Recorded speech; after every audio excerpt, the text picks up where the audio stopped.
No Japanese fish for China. Beijing is cutting imports, the latest in the back and forth between the two countries.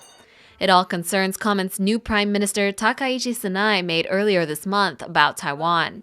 She said a Chinese invasion could be grounds for Japan to mobilize its self-defense forces.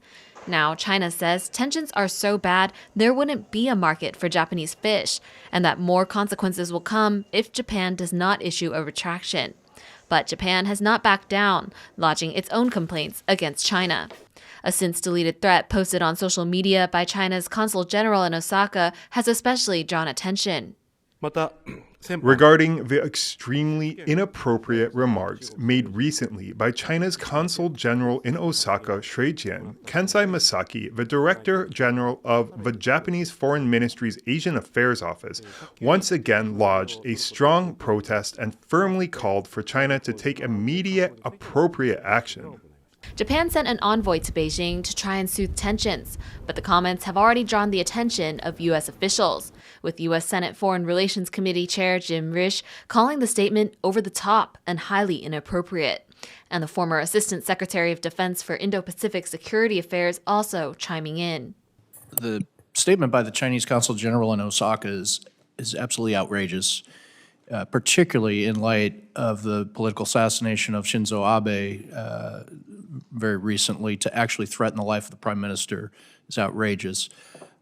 Japan's government is perfectly capable of making decisions on how to address that without advice from any of us, but it seems to me it should be disqualifying for future office in Japan, for sure.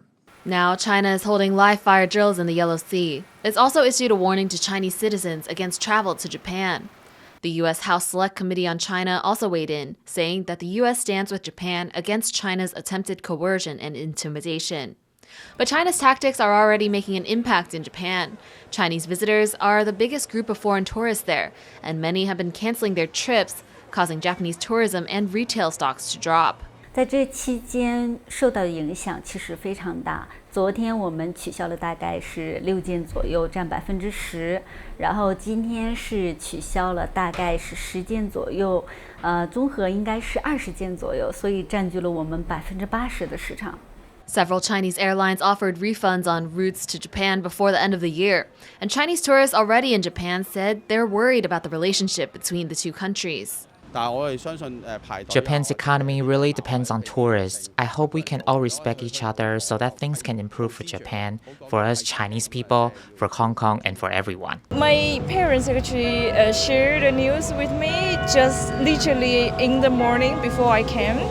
So I felt like it's another political maybe conversation between these two countries. Because we've planned everything, so we still decided to come. Japan has also issued its own warning for its citizens in China, urging them not to get together in places seen as gathering sites for Japanese. As the back and forth between the two countries continue, Japan's close partners, the U.S. and Taiwan, will be watching closely. Kris and Tiffany Wong for TaiwanPlus.